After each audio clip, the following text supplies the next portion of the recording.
Bismillahirrahmanirrahim. Alhamdulillahirrabbilalamin. Wassalatu wassalamu ala asyrafil mursalin Sayyidina Muhammadin wa ala alihi wa sahbihi ajma'in. Nawaina at-ta'alluma wa at-ta'lima wa at-tadhakkura wa at-tadhkira wa an-naf'a wal intifa' wal ifada wal istifada wal hath 'ala at-tamassuki bi kitabillah wa sunnati nabiyhi wa dalalati ila al-khair wa du'a ila al-huda ibtigha'a mardatillahi wa qurbihi wa thawabihi. Amin. Allahumma amin. Kita sampai kepada muka surat ya 31.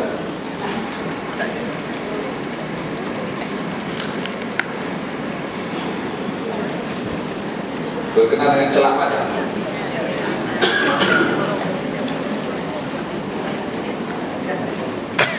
Muka surat 31 bab yang ketujuh berkenaan dengan celak mata Rasulullah sallallahu alaihi wa ala alihi wasallam.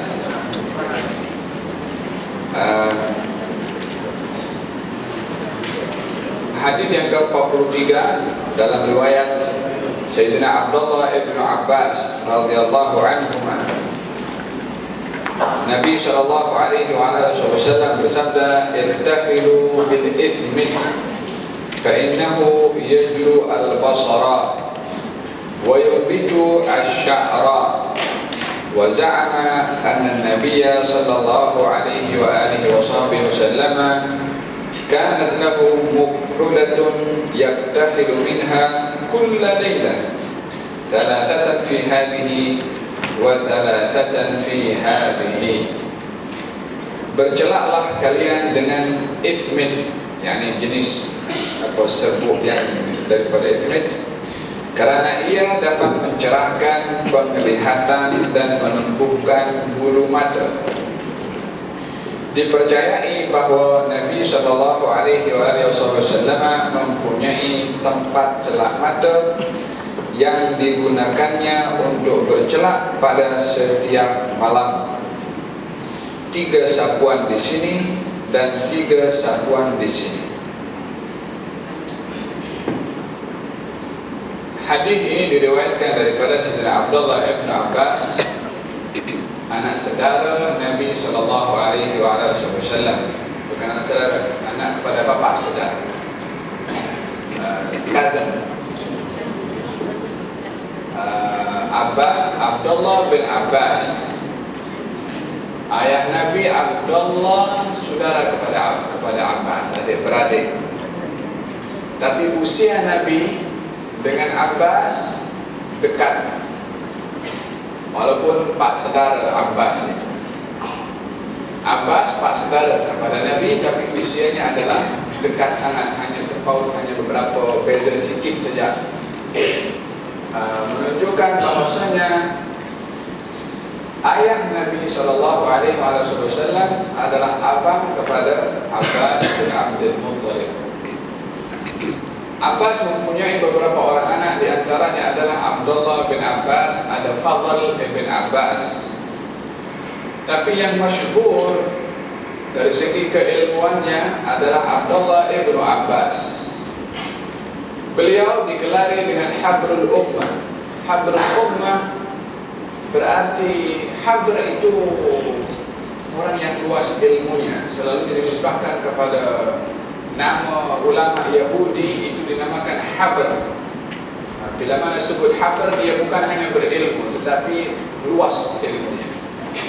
Abdullah bin Abbas digelari dengan Habrul Ummah karena terlalu luas ilmu Sayyidina Abdullah ibn Abbas. Beliau ketika Nabi meninggal dunia usianya 13 tahun, tingkatan 1 dan zaman kita sekarang ini. Kalau itu di umur 13 tahun baru lepasan sekolah rendah. Tetapi beliau kerap menemani kepada Nabi sallallahu alaihi wasallam dalam setiap keadaannya. Lebih-lebih lagi, selain beliau itu cousin kepada Nabi, mempunyai hubungan yang lebih rapat lagi melalui mak saudara Abdullah bin Abbas. Mak saudara Abdullah bin Abbas itu namanya Maimunah. diperistrikan oleh Nabi Shallallahu Alaihi Wasallam. Maimunah istri Nabi, mak saudara Abdullah bin Abbas. Maka peluang Abdullah bin Abbas untuk belajar daripada Nabi bukan hanya ketika Nabi berada di luar rumah, tetapi ketika berada di dalam rumah, khususnya di rumah Maimunah yang merupakan mak saudara kepada Abdullah bin Abbas yang tak batal ayat sembahyang, yang merupakan muhrim. Kalau Nabi tidur di rumah Maimunah, Abdullah bin Abbas pergi datang rumah Maimunah tidur juga. Tujuannya nak tengok apa Nabi buat di rumah Maimunah, daripada aktiviti dan apa ilmu yang boleh didapat daripada rumah Maimunah ketika Nabi berada dalam rumah.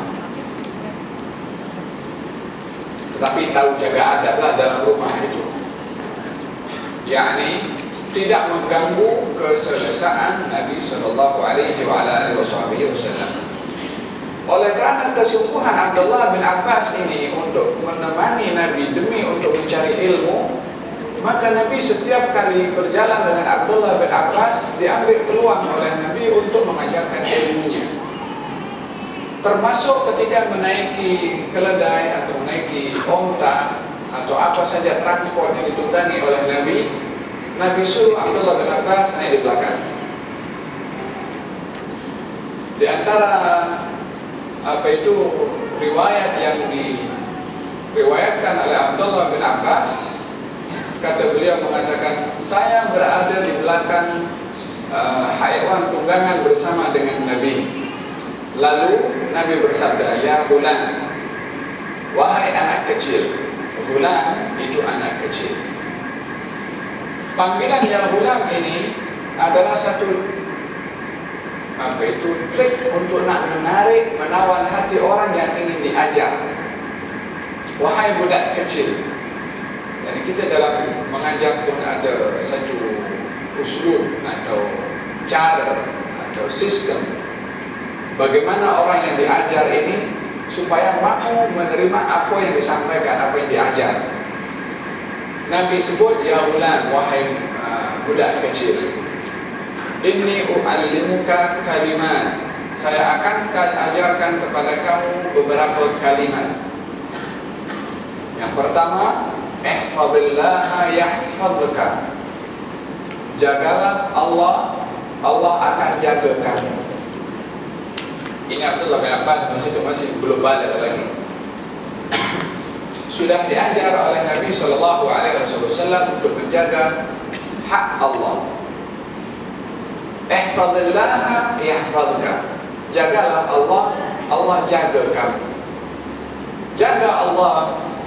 Kalau kita meminta penjagaan dari Allah, tentunya penjagaan yang kita minta itu adalah penjagaan daripada segala macam bahaya. Kita mohon nikmat, kita mohon macam-macam.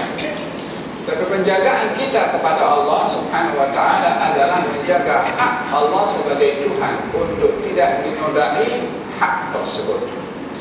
Ihfazillah yahfazka, jagalah Allah, Allah jaga kamu.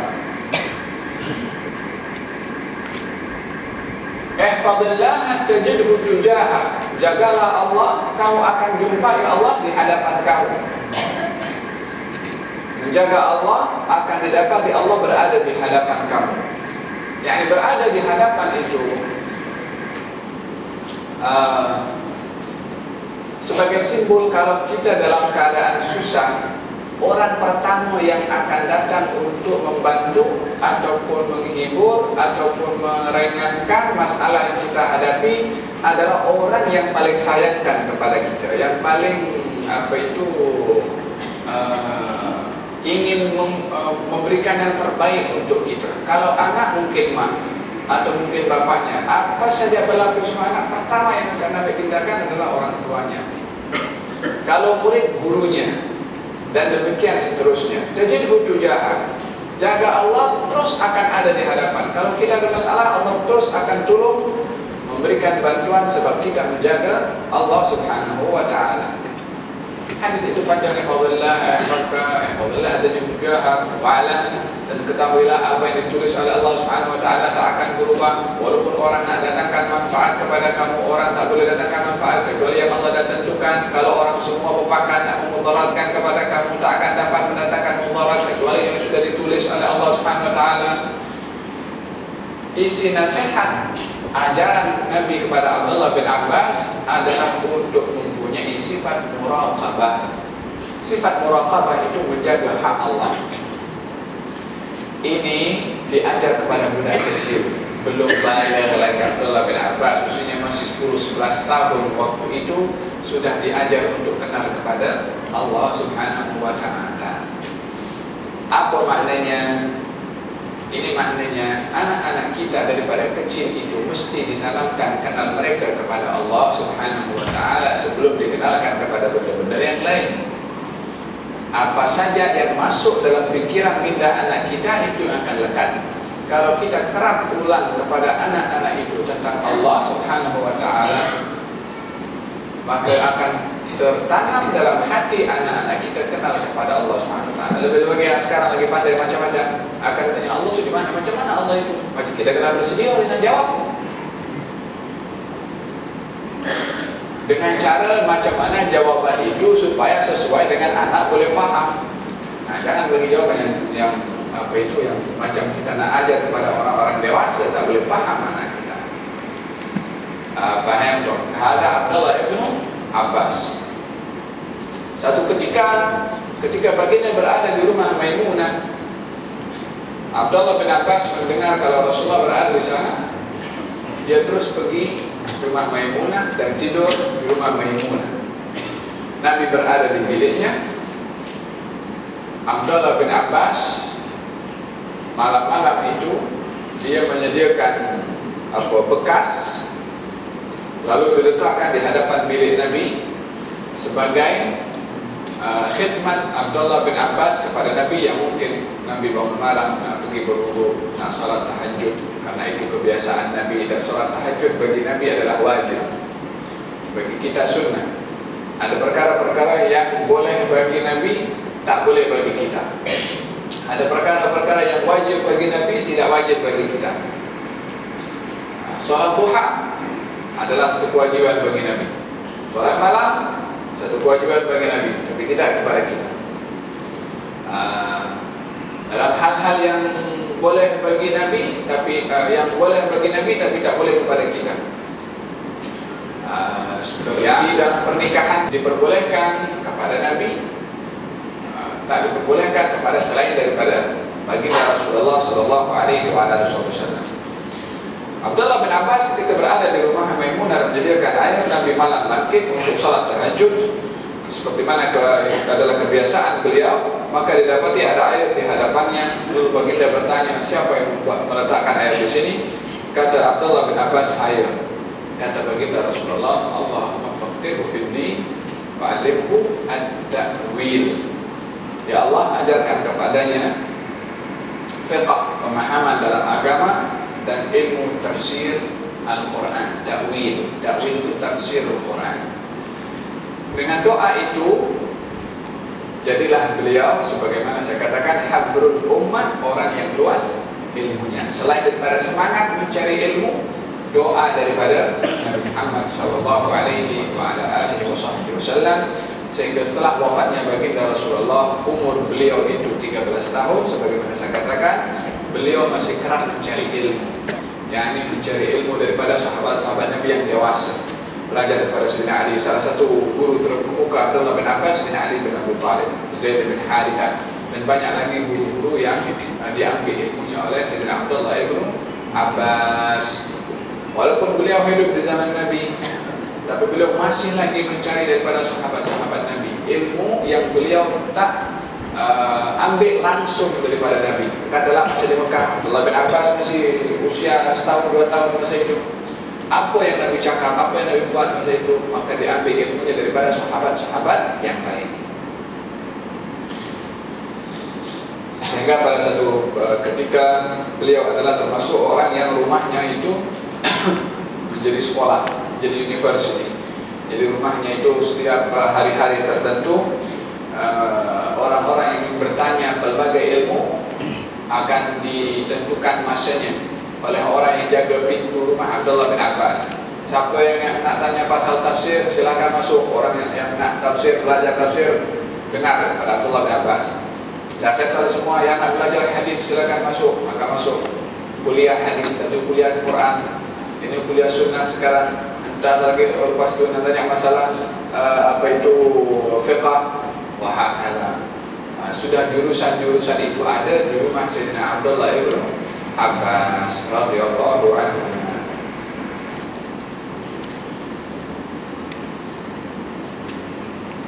Di zaman Sayyidina Umar bin Khattab radhiyallahu anhu dalam majelis parlemen, Sayyidina Umar bermusyawarah dan mengajak kepada orang-orang dewasa. Hanya ada daripada ahli parlemen atau majelis syura di zaman Sayyidina Umar bin Khattab orang termuda Abdullah bin Abbas yang hadir dalam majelis itu. Kebiasaannya waktu itu orang-orang yang orang tua yang mempunyai anak yang sebaya dengan Abdullah bin Abbas merasa terkilat. Apa pasal budak kecil dulu dengan kita orang tua? Kita pun ada anak-anak yang sebaya dengan dia. Apa pasal dia seorang saja yang masuk? Yang tak selesa duduk dengan adanya orang muda dalam satu majelis yang cukup penting kedudukannya, karena bahagian daripada pentadbiran negara. Tapi tak berani cakap dengan Sayyidina Umar bin Khattab sebab Sayyidina Umar dikenal orang yang tegas keras, maka tak berani untuk bercakap kepada Sayyidina Umar bin Khattab. Makanya Umar bin Khattab digelari Abu Hafsin. Hafsin itu nama kepada singa atau harimau. Macam mana harimau itu macam itu? Oleh kerana Sayyidina Umar itu gairahnya kepada agama Allah itu adalah amat tegas, maka beliau digelari dengan Abu Hafsin, yang keras orangnya.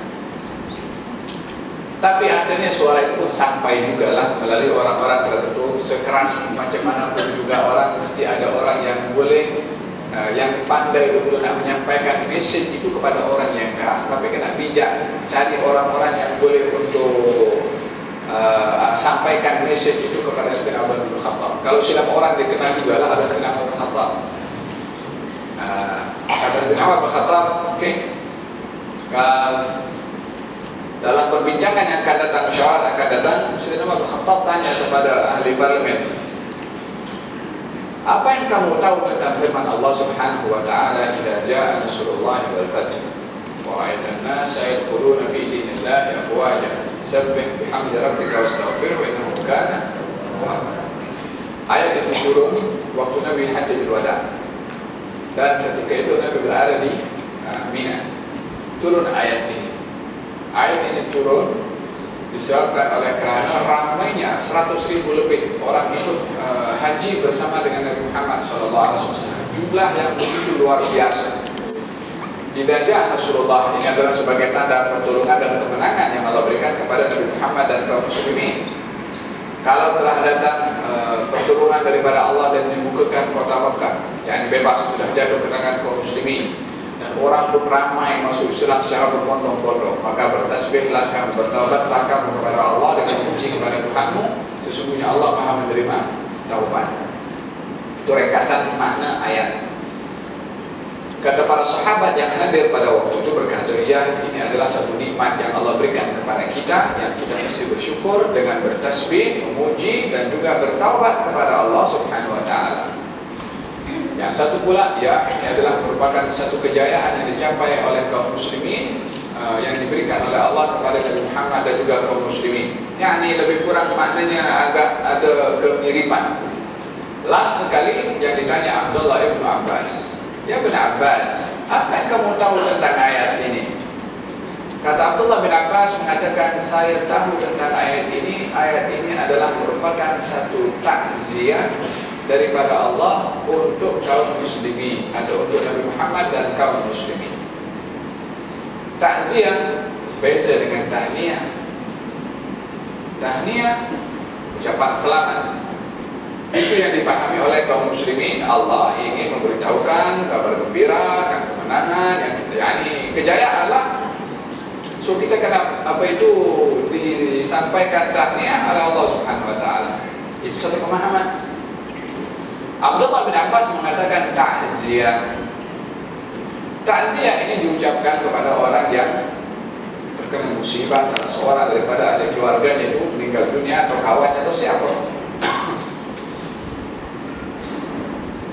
Kata Abdullah bin Abbas, seperti mana kejayaan itu sudah dicapai oleh baginda Rasulullah di dalam menyampaikan risalahnya, dan sudah lengkap wahyu yang disampaikan oleh baginda Rasulullah, dan ramai kaum muslimin sudah pun memeluk kepada agama Islam, maknanya sudah selesai tugas Nabi Muhammad untuk menyampaikan wahyu. Bila mana tugas seorang Nabi itu dah settle, maka tiba masa bagi Nabi itu kembali kepada Allah Subhanahu wa ta'ala. Kata Sayyidina Umar bin Khattab, demi Allah, pemahaman aku tentang ayat ini persis sama dengan pemahaman kamu. Diberitahu, kamu tahu apa pasal aku panggil orang ini, budak ini hadir bersama dengan kita? Pasal ilmunya, yang terkadang tak didapat di kalangan orang-orang yang lebih dewasa. Taib, ini ringkasan kisah Abdullah bin Abbas. Beliau meninggal di Taif. Setelah sekian lama beliau berada di Mekah dan melihat bagaimana keagungan dan kesucian kota Mekah, maka beliau mengatakan, saya khawatir tak dapat memenuhi hak daripada kota Mekah dengan perbuatan saya, yang saya takut dipertanggungjawabkan oleh Allah Subhanahu wa ta'ala karena tidak menunaikan hak kesucian kota Mekah. Saya nak pindah Taif situ. Kalau nak meninggal dunia, meninggal di Taif. Pasal apa? Takut meninggal di Mekah, tak dapat nak tunaikan hak kesucian kota Mekah. Bermaksiat di kota Mekah berbeza dengan maksiat dengan kota-kota yang lain. Demikian dengan kota Madinah. Seperti mana salat di Mekah itu ganjarannya luar biasa. Sebagaimana Mekah dimuliakan oleh Allah Subhanahu wa ta'ala, tak boleh memburu, tak boleh nak merosakkan tanaman, tak boleh untuk perkara-perkara yang boleh di luar tak boleh di kota Mekah. Maka beliau khawatir tak dapat menunaikan keagungan kota Mekah, maka beliau keluar ke Taif dan duduk di sana sampai beliau meninggal dunia. Ada Abdullah bin Abbas. Kita berada di kota Mekah, di kota Madinah, kena mesti tahu apa itu adab kota Mekah, macam mana sejarah kota Mekah, dan apa yang diistimewakan oleh Allah pada kota Mekah. Demikian juga kota Madinah. Keistimewaannya antara Mekah dengan Madinah, kalau Mekah itu dimuliakan dengan doa Nabi Ibrahim, Madinah dimuliakan dengan permintaan dan doa Nabi Muhammad SAW. Bahkan Nabi berdoa, ya Allah, sebagaimana kota Mekah ini diharamkan oleh Nabi Ibrahim, kami mohon kepadamu 2 kali ganda kota Madinah ini juga diharamkan kerana aku. Dan ini diharamkan maknanya kehormatannya itu adalah nakkan lebih. Atau dalam riwayat yang lain seperti kota Mekah. Dalam riwayat yang lain 2 kali ganda daripada kota Mekah. Faham dong? Makanya digalakkan kita masuk kota Mekah untuk mandi. Kita masuk mana-mana saja tak disunahkan mandi. Masuk ke Mekah kita mandi. Demikian Madinah. Masuk kota Mekah kita digalakkan, Allahumma hadzal haram haram wal balad balad wa la ta'amlu. Ya Allah, ini negeri Engkau, ini keamanan Engkau. Ini haram adalah haram Engkau. Faham dong? Hatta zaman jahiliyah dahulu orang itu kalau ingin membunuh, dia tak bunuh di kota Mekah, dia bawa keluar ke luar kota Mekah. Tanaim, itu Tanaim luar Mekah. Ji'arrahnya di luar kota Mekah. Kemudian Hudaybiyah di luar kota Mekah. Bila mana ingin bunuh, dibawa keluar dulu. Orang jahiliyah hormat kepada kota Mekah. Hari ini kita dapati itu parabola. Tahu parabola? Dush, apa namanya? Satelit. Apa saja kita tak perlu orang dah dalam rumah dah adalah. Faham tuh? Yang mempunyai mesti kena tahu kehormatan kota Mekah. Kalau kita berada di hotel itu ada berbagai channel di situ, umpamanya kena hormat kota Mekah.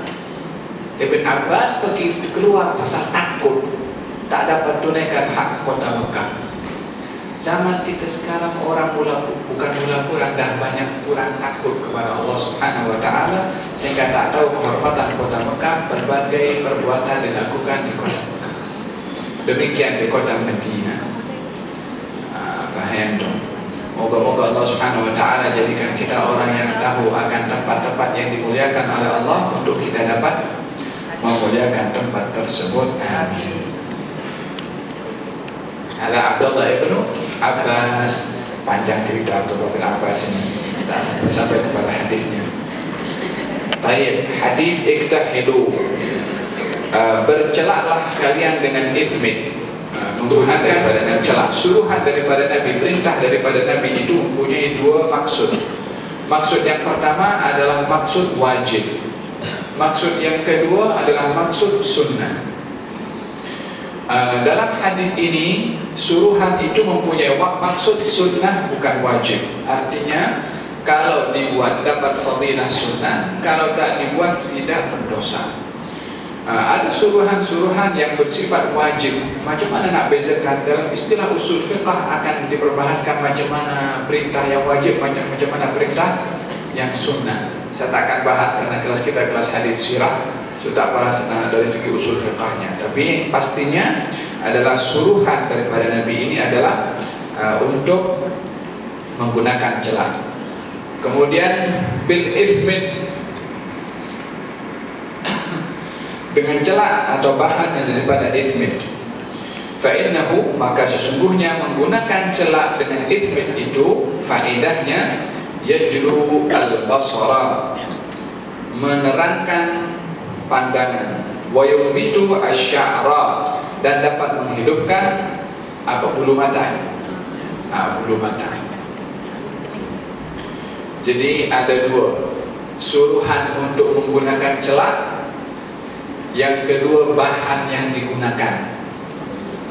Menggunakan celak walaupun bukan dengan ithmid, ada dalam bab ini juga ada bahan yang lain yang digunakan untuk sebagai celak, tetap dapat fadilah sunnah. Guna celak dengan ithmid atau bukan dengan ithmid, dapat fadilah sunnah menggunakan celak. Tapi ithmid itu faedahnya adalah dapat menerangkan kepada pandangan dan juga dapat menumbuhkan kepada bulu mata. Menerangkan pandangan adalah untuk menjaga kesehatan mata, dan juga menambahkan atau menumbuhkan kepada bulu mata adalah sebagai orang kata bulu mata itu kalau tumbuh nampak macam lebih baguslah, lebih indah itu mata. Sebabkan terkadang letak keindahan yang ada pada wajah seseorang itu sebahagiannya adalah ada pada matanya. Dahulu zaman Rasulullah SAW ada satu orang datang kepada Nabi ingin meminang daripada kalangan orang Ansar. Maka kata Nabi SAW, kau dah tengok kepada perempuan tu? Kata sahabat itu mengatakan, belum ya Rasulullah. Kata Nabi, undur ilaiha fa inna fi a'yunil ansari syai'. Kau tengok kepada calon kamu itu, sesungguhnya di pada mata perempuan orang-orang Ansar itu ada sesuatu. Syai', ada sesuatu. Dia ada beberapa makna. Yang pertama, Nabi memberitahukan bahwasanya sunnah untuk melihat kepada calon yang akan dipinang. Sunnahnya melihat ini adalah suruhan kepada laki-laki untuk melihat kepada perempuan, agar supaya tak dikejutkan dengan satu keadaan yang kalau dia tak tahu dan selepas terbentuk nanti baru nampak, khawatir tak sesuai dengan apa yang diinginkan. Karena Nabi beritahu sebaik-baik perempuan itu adalah yang kamu kalau tengok kamu senang. Yakni bermakna ada satu rahasia kepada pandangan melihat kepada wajah yang merupakan tempat kepada keindahan seseorang itu. Seperti mana juga perempuan pun diperbolehkan, bahkan lebih hati-hati untuk melihat kepada calon suaminya. Kalau yang disuruh laki-laki, bukan maknanya perempuan tak boleh. Perempuan punya hak juga untuk tengok kepada yang akan menjadi bakal pendamping kepadanya, yang juga sedap dipandang juga, jangan yang tak sedap dipandang juga. Masing-masing mempunyai hak. Tapi suruhan itu kepada Nabi, sebab dalam konteks meminang itu adalah selalunya datang daripada lelaki. Maka lelaki itu bila mana ingin meminang, disuruh untuk melihat kepada wajahnya. Dalam mazhab Imam Syafi'i dibolehkan melihat kepada wajah dan juga kedua telapak tangan, tidak lebih daripada itu. Lalu kata baginda Rasulullah memberikan alasan. Apa sebab? Fa'inna fi a'yunil ansari syai'. Di mata orang Ansari ada something. Yang dimaksudkan sesuatu itu bukan maksud Nabi ingin merendahkan kedudukan seseorang perempuan daripada kalangan Ansar, tidak. Tetapi Nabi memahami bagaimana budaya lelaki di kalangan kaum Muhajirin, yang perempuannya di kota Mekah agak berbeza dengan yang ada di kota Madinah pada waktu itu. Sehingga baginda Rasulullah ketika sahabatnya ini, saya ingat daripada kalangan Muhajirin sahabatnya, yang ingin meminang itu, Nabi sarankan untuk melihat agar supaya tidak terfikir dalam bayangannya bahwasanya perempuan yang ada di Madinah itu sama dengan perempuan yang ada di Mekah, yang mana apa bahasanya, tipikal ya, selera itu ataupun keinginan kaum lelaki di Mekah itu kepada perempuan adalah diantaranya adalah menekankan tentang masalah mata itu. Maka Nabi mengingatkan, jangan kamu bayangkan yang di Madinah itu sama dengan yang ada di Mekah. Maka Nabi suruh untuk tengok. Fa'inna fi a'yunil ansari syai'. Yani bukan buruk matanya, tidak, mungkin tak sesuai dengan budaya kaum lelaki yang berada di Mekah, sehingga dia tak dikejutkan dengan apa yang berbeza dengan pandangannya atau pengetahuannya ketika berada di Mekah. Faham tu? Undur ilaiha, itu suruhan daripada Nabi SAW. Makna yang kedua adalah mata juga adalah merupakan bahagian daripada anggota wajah yang dapat memberikan satu gambaran tentang indahnya ataupun indahnya wajah seseorang. Salah satunya adalah pada mata. Maka Nabi SAW bersabda, orang yang menggunakanlah atau bercelaklah kamu dengan ithmit, sesungguhnya celak ithmit itu dapat menerangkan mata, pandangan, dan juga menumbuhkan rambut. Sekarang kita pun juga macam-macam, khususnya kaum muslimat lah, pakai rambut macam dia kalau ada sedikit yang mengandung satu kalau di rumahnya tak apalah, pasal untuk suaminya. Tapi kalau di luar yang menampakkan kecantikan justru menarik kepada orang luar, maka adalah perkara yang tidak dibenarkan di dalam syariat, karena boleh mengundang perkara fitnah. Wa za'ama, kata Abdullah bin Abbas, mengatakan dan dipercayai bahwa Nabi SAW mempunyai tempat celak mata yang digunakannya untuk bercelak pada setiap malam, yakni makhulah, di bekas yang untuk Nabi menyimpan celak mata. Yang pernah pergi ke Mesir atau di Istanbul, yang saya pernah tengok di Mesir ada madhaf, museum di sebelah Masjid Sayyidina Hussein. Ada di situ makhulah, itu tempat celak Nabi, dan juga dia punya batang tu yang besinya itu, tapi bukan dari besi lah, itu nampak dari macam kayu di dalam cermin yang tebal. Kata Abdullah bin Abbas, dipercayai Nabi SAW mempunyai itu bekas celah yang digunakan oleh beliau setiap malam. Nabi bercelah 3 kali, dan 3 kali di sebelah sini, 3 kali sebelah sini. Ini dilakukan oleh Nabi sebelum tidur. Macam mana Abdullah bin Abbas boleh tahu Nabi sebelum tidur guna celah? Karena Abdullah bin Abbas tadi tidur di rumah Maimunah, mak saudara Abdullah bin Abbas tahu apa yang Nabi buat ketika berada di dalam rumah. Ini bahagian daripada ilmu yang didapat oleh Abdullah bin Abbas di dalam rumah Nabi SAW, yaitu di rumah Maimunah. 3 kali sebelah kanan, mulai dengan kanan dulu.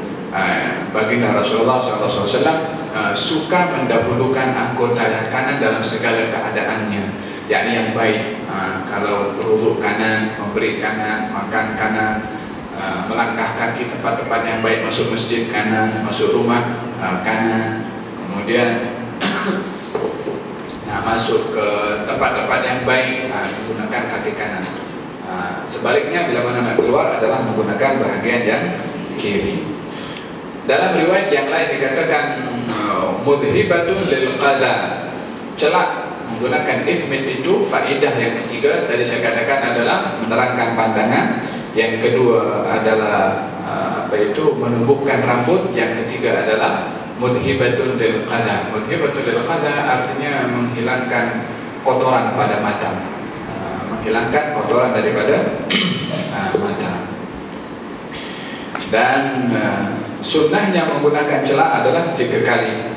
yakni dalam hadis beliau bersabda, man iktahala falyutir, barang siapa yang ingin menggunakan celak maka hendaklah dia mewitirkan, mengganjilkan.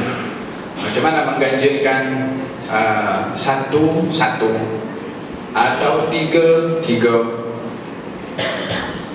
atau 5 5, tapi 5 nampak macam agak tebal dan juga mungkin juga akan menjadi mubazir karena terlalu banyak juga guna celak yang sederhana yang tidak nampak macam pembaziran. Baik. Walaupun dalam riwayat yang lain dikatakan Nabi menggunakan celak itu 3 kemudian 2. Jadi ada beberapa riwayat. Ada yang pertama 3 3, dan riwayat yang kedua 3 2. Yang mengatakan 3 3 maknanya sunnah menggunakan di setiap mata witir, ganjil 3, witir disebut ganjil 3. Yang mengatakan sini 3 dan juga sini 2, ganjil juga kalau ditambahkan sini 3 tambah 2 jadi 5. Pun 2 riwayat ini adalah dua-dua adalah warid, ada tetap ganjil. Ganjilnya kalau sini 3 3 masing-masing, kalau digabungkan jadi 6 lah, jadi kenapa? Tapi kalau riwayat yang kedua 3 dan 2 adalah disebabkan agar bila dicantumkan adalah menjadi ganjil juga. Hadis yang ke-44 diriwayatkan daripada Ibnu Abbas juga. Karena Rasulullah sallallahu alaihi wasallam ilmu hadis, kita kena mesti tahu perawi-rawi hadis itu supaya kita bahagian daripada perawi hadis itu sunnah kepada orang yang merawikan hadis untuk cerita siapa itu perawinya supaya kita tahu latar belakang perawi itu macam mana. Jabir bin Abdullah ini salah seorang sahabat Nabi, ayahnya pun juga sahabat Nabi Abdullah. Ayahnya ketika meninggal dunia, dia meninggalkan banyak anak-anak, di antaranya ramai anak-anaknya yang masih kecil, kecuali Jabir bin Abdullah yang sulung, lelaki yang sulung. Maka dia setelah meninggal orang tuanya itu, dia kena take over nak jaga kepada anak-anaknya itu. Maka baginda Rasulullah sallallahu alaihi wasallam, subhanallah, ini dalam peperangan Dzat Riqa, ketika kembali daripada peperangan itu, baginda berada di belakang, kaum muslimin jalan dahulu. Didapati baginda ketika berjalan seorang itu, Jabir bin Abdullah jalan slow sikit dengan ontanya, dihampiri oleh Nabi. Ya Jabir, kenapa kamu lambat? Lalu ya Rasulullah, onta saya ini tak boleh jalan laju. Kata Nabi, kasih pakai kau punya kereta, kereta pula, kau punya onta. Disuruh letak ke tepian. Turun Jabir bin Abdullah, maka digunakan tongkat oleh Nabi untuk menggunakan ditusuk kepada ontanya Jabir bin Abdullah. Lepas itu naik dah. Naik baru dia mula semangat, dia onta Jabir bin Abdullah bersama dengan onta Nabi Muhammad SAW sembah di perjalanan. Syuf, Nabi tengok orang jalan seorang, Nabi temani. Tak ada Assalamualaikum, terus tak ditemankan oleh Nabi, dihibur supaya berjalan itu ada kawan. Wahakala. Kemudian dalam perjalanan itu Jabir bin Abdullah ditanya oleh Nabi, ya Jabir, kau sudah kawin ke? Kata Jabir bin Abdullah mengatakan, ya sudah, saya sudah kawin. Kamu kawin anak dara atau janda? Kata Jabir bin Abdullah mengatakan janda. Nabi kata, kenapa kamu tak kawin dengan anak dara? Kata Jabir bin Abdullah mengatakan, ya Rasulullah, ayah saya meninggal dunia dan banyak meninggalkan anak-anak kecil. Kalau yang boleh nak layan anak kecil ni orang yang sudah ada pengalaman sebelumnya, dia kalau yang usianya sama atau lebih kurang dengan adik-beradiknya boleh bergaduh ini dengan adik-beradik kan.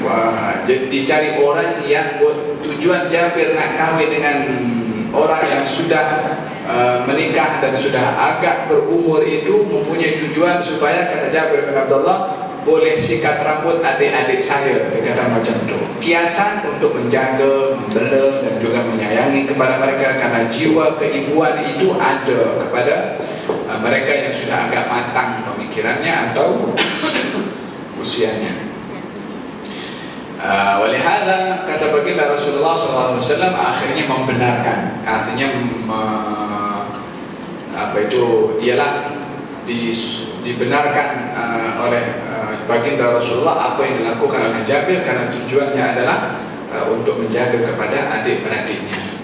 Lalu kemudian kata baginda Rasulullah SAW mengatakan kepada Jabir bin Abdullah, ya Jabir, bolehkah kamu jual onta kamu itu kepada saya? Kata Jabir bin Abdullah, ya Rasulullah, tak payah nak jual, ambil saja onta ini untuk kamu. Kata Nabi, tak, aku nak beli juga. Berilah harga berapa yang kamu nak jual onta kamu kepada saya. Kata Jabir bin Abdullah mengatakan, terpulang kepada kamu wahai Rasulullah. Kata Nabi, kalau 1 dirham macam mana? 1 dirham ini harga biasa sahaja, tak senilai lah. Maka ya Rasulullah, ini kalau jual beli 1 dirham memang tak kena kepada onta saya ini. Namanya onta, harganya adalah tinggi. Maka dinaikkan oleh Nabi 2, 3, 4 sampai 40 gram. Walhasil dalam jumlah yang tinggi. Maka kata baginda Rasulullah, okey, nanti kalau dah sampai ke Madinah, kamu berikan kepada saya onta kamu, sekarang pakai tabung. Dalam perjalanan itu, wahai Jabir, kamu nanti kalau balik ke rumah, hendaklah kamu itu bijak di dalam maksudnya untuk memberitahukan akan kedatangan kamu kepada ahli keluarga kamu. Yani orang kalau datang, khususnya kalau suami pergi bermusafir, datangnya jangan mengejut. Kadang-kadang orang buat surprise. Dalam adab Islam, kita justru digalakkan kalau nak datang bagi tahu, supaya yang dalam rumah itu bersedia. Mungkin kalau dalam rumahnya perlu yang dibersihkan, nak perlu masakan, nak perlu apa saja yang perlu untuk dipersiapkan di situ, dapat dipersiapkan disebabkan oleh kerana tidak digalakkan untuk datang secara mengejut. Maka kata Nabi SAW, nanti boleh disediakan sesempurna mungkin Kata Jabir bin Abdullah mengatakan, ya Rasulullah, di rumah saya ini tilam pun tak ada. Dia kata, insya Allah akan ada, kata Nabi SAW. Perhasil adalah sampai perjalanan itu sudah sampai ke Madinah. Jabir bin Abdullah masuk dalam rumah. Lepas itu esok hari Jabir bin Abdullah bawa itu onta, diletakkan di hadapan rumah masjid Nabi SAW. Nabi keluar nampak onta. Kata baginda Rasulullah, onta siapa ini? Ya Rasulullah, ini onta Jabir bin Abdullah, katanya sudah diberikan kepada kamu hasil daripada jual beli itu. Maka Nabi ambil duitnya, Nabi berikan kepada sahabat itu, hantarkan kepada Jabir bin Abdullah dengan ontanya sekali. Nanti kasih balik ontanya kepada Jabir bin Abdullah. Sebab apa? Masa Nabi tanya itu tentang keadaan rumah Jabir bin Abdullah untuk persediaan di dalam rumahnya itu, Jabir kata tilam dan bantal tak ada. Apa maknanya? Miskin hidupnya. Kalau ontanya dah dibeli, dengan duit yang ada itu akan digunakan untuk keperluan makanan. Jabir nak naik apa transportnya bila mana tak ada kereta? Nabi paham keadaan sahabat yang susah itu, diambil duitnya itu diberikan kepada Jabir dengan ontanya sekali. Tetap dibeli oleh Nabi onta itu sebagai jual beli antara Nabi dengan Jabir. Bayarannya adalah 40 dirham. Ontanya itu yang menjadi milik kepada Nabi dihadiahkan oleh Nabi kepada Jabir bin Abdullah. Supaya apa? Supaya orang itu, khususnya orang yang ada kedudukan kepada orang lain, tidak mudah untuk memanfaatkan orang yang dia meletakkan satu kehormatan kepada orang yang dihormati itu. Jabir bin Abdullah nak bagi ontanya karena hormat kepada Nabi SAW, dan sahabat pun banyak mengorbankan segala-galanya untuk Rasulullah. Tapi Nabi nak bagi tahu agar supaya tidak memanfaatkan kepada orang-orang yang ada penghormatan kepada kita dengan dimanfaatkan apa saja yang dimanfaatkan. Nabi tak beli. Masa Nabi hijrah, Nabi berikan onta, Abu Bakar bagi onta kepada Nabi. Kata baginda Rasulullah, aku tak ambil kecuali aku bayar harganya. Kata Abu Bakar, ya Rasulullah, itu hadiah daripada saya. Kata Nabi, aku nak bayar harganya. Faham? Jika dalam hal ini Nabi ingin mengajarkan supaya kita ini aziz. Apa itu aziz? Tak bergantung dengan apa itu bantuan atau sokongan daripada orang lain. Wahai kata. Maka Nabi beli, lepas itu sesuai dengan harganya, lepas itu dikembalikan oleh Nabi onta yang dibeli oleh baginda Rasulullah sebagai hadiah kepada Jabir bin Abdullah. Ini Jabir bin Abdullah. Banyak perkara yang berlaku juga di rumah Jabir bin Abdullah. Istrinya itu ketika baginda Rasulullah dalam peperangan Khandaq, maka Nabi SAW didapati oleh para sahabat dalam keadaan lapar, dan sahabat pun banyak yang lapar juga pada waktu itu. Sehingga Jabir bin Abdullah tengok Nabi ini, dia punya perut dah mula apa itu, ada dua batu diikat tangan sebelah kanan dan kiri, diketatkan karena nak tahan lapar. Jabir bin Abdullah mengatakan, ya Rasulullah, saya minta izin nak balik rumah. Diizinkan oleh Nabi, tapi tak beritahu apa tujuan nak balik rumah. Balik rumah, tanya kepada istrinya, tanya, ada makanan kan di rumah? Kalau ada makanan untuk anak-anak. Kata Jabir bin Abdullah, bagi tidur anak-anak, masakan-masakan itu. Lalu kemudian aku akan panggil Rasulullah dan beberapa orang yang boleh dipanggil oleh Nabi. Sungguhnya aku melihat Nabi dalam keadaan yang menyayat hati atau susahlah. Jabir bin Abdullah tengok. Setelah dimasak, kata istrinya mengatakan makanan cukup antara 8 sampai 10 orang. Biar baginda Rasulullah yang pilih siapa yang akan dipanggil untuk makan bersama dengan Nabi. Ini masa itu ada 800 orang kan Khandaq sana. Maka diberitahu oleh Jabir bin Abdullah, berbisik kepada Nabi, ya Rasulullah, di rumah ada makanan cukup untuk 8 sampai 10 orang. Terpulang kepada kamu nak panggil berapa orang? Terpulang kepada kamu nak panggil siapa daripada 10 orang? Tak mungkin nak panggil semua. Nabi beritahu kepada sahabatnya, panggil semua orang-orang dari Khandaq ini, dijemput di rumah Jabir bin Abdullah.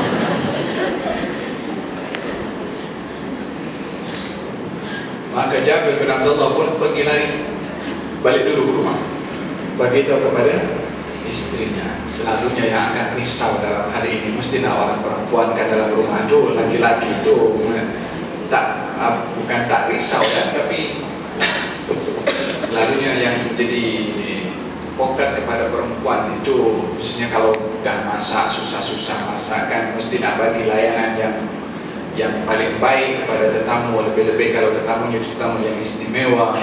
Maka kerisauan itu kadang-kadang nak letakkan plate itu aja letak sini, apalagi makanannya, cara menghidangkannya pun perempuan amat perhatian dalam hal ini.